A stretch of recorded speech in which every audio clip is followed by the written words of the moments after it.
Welcome back. Rush Limbaugh serving humanity simply by being here, the cutting edge of societal evolution. We have a little bit of an update on this story from the Daily Caller. FBI missed Clinton emails openly marked classified, wanted to conclude probe before the inspector general caught the mistake. Look, everything we're learning about this just confirms what we are pretty confident we know, and that is the fix was in when it comes to any investigation of Hillary Clinton. It was never, ever going to amount to anything. Just like it never, ever has. There never has been an investigation of the Clintons that ever went anywhere short of Bill Clinton being caught lying under oath, testifying to Ken Starr in a grand jury. That would be hard to cover up, but you got a slap on the wrist for it. He kept his office in the presidency, but lost his law license. He wasn't even using it.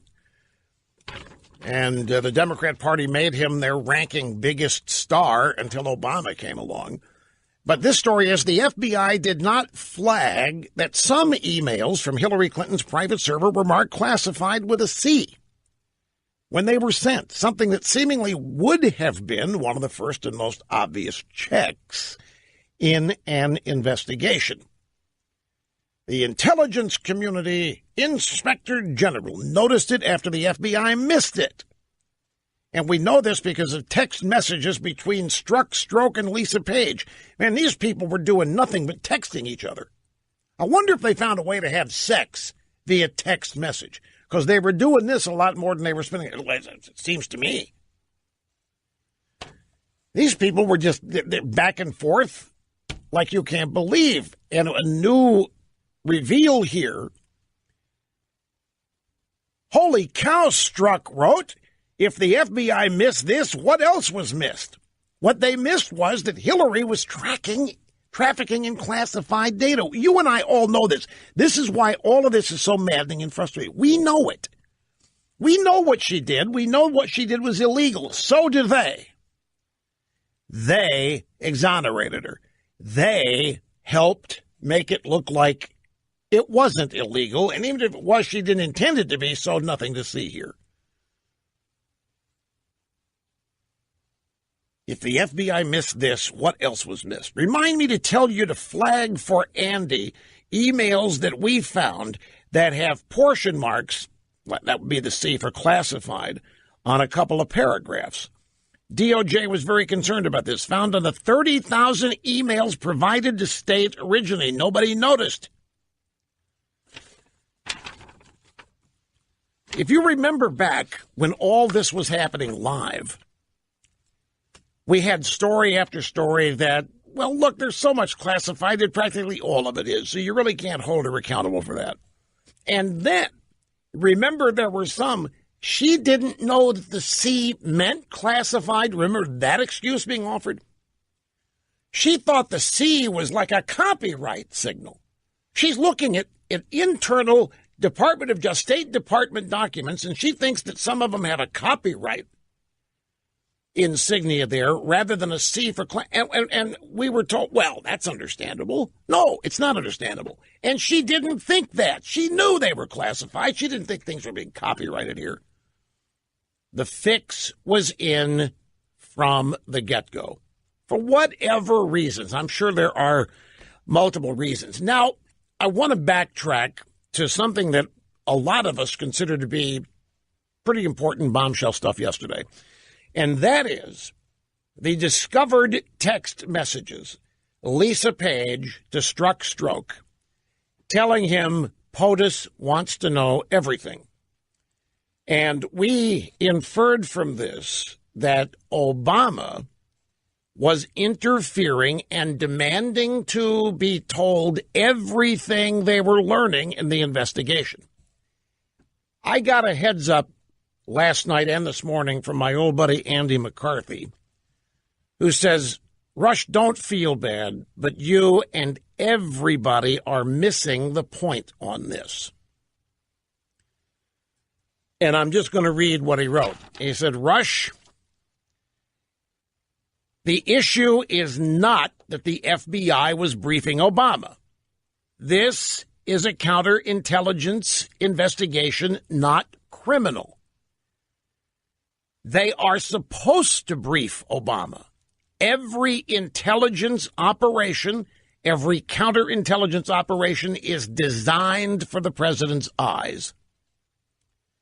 He cannot interfere in a counterintelligence investigation, theoretically, since he is entitled to know everything they learn. In fact, they have to report to him. Counterintelligence is done for the president. In fact, he cannot obstruct it because it's not a criminal investigation. It's not a judicial proceeding. So even if the president says, I don't want to see it, he cannot obstruct it. Now, the point here is that this is a counterintelligence investigation. All of this, the Steele dossier, the investigation of Trump, there is no criminal investigation of this. It's always been counterintelligence. That's why collusion isn't a crime, in part. Mueller he was not even given a crime to investigate in his special counsel investigation. There is no crime. So Andy's point here is that the real point that everybody needs to realize, the real thing everybody needs to realize here, Trump cannot be guilty of obstructing this.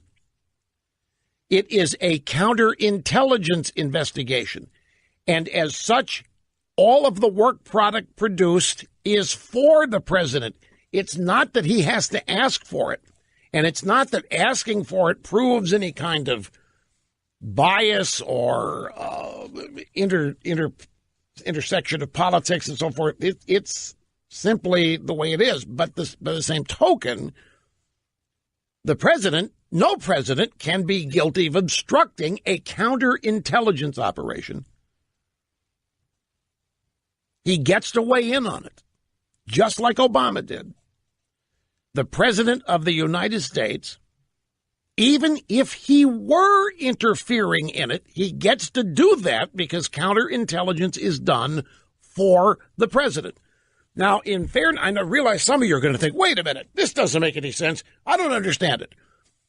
McCarthy has been pounding this point for over a year in column after column after column, that this whole thing that we're in the midst of here is a counterintelligence investigation and not criminal. And the reasons, the distinctions, the differences are significant and profound. A counterintelligence investigation is not looking for a crime. A counterintelligence investigation is not looking for people or things to punish. A counterintelligence investigation is looking to find out how we may have been penetrated, how our secrets may have been found, and it's a way of backtracking intelligence services and their performance and our enemies and what they're doing. But there's nothing criminal to it. And since it all is done for the president, doesn't matter if it's Clinton, Obama, George W. Bush, counterintelligence operations are done for the president as the commander-in-chief and the head honcho of the executive branch. So Andy's point here is, stroke, we're not violating any laws by keeping Obama informed because they're required to. It's not unusual Obama would want to be kept informed because all presidents are entitled to be informed. What the real takeaway here is that there is no way Robert Mueller or anybody else can find President Trump guilty of obstructing a counterintelligence investigation because he's entitled to know everything going on within it. And yet they are still investigating Trump for obstruction. And who knows what Mueller's going to produce? Now, they know what I've just told you, but it's not going to stop them because they're relying on the fact that many people think this is a criminal investigation. And it's a pretty big distinction. Okay, let me take a break here. I wanted to make sure that I got to this before too much time went by, because everybody thought we had a bombshell yesterday, and many of you might still think we do. I'm just sharing with you what one of the few experts that I consult here. In most cases, I'm the expert. But in some rare instances, I need to consult those who have actually worked in these departments and whose careers are built around this kind of knowledge. And Andy McCarthy is one of those types. So I wanted to make sure I got that to you before too much time went by today.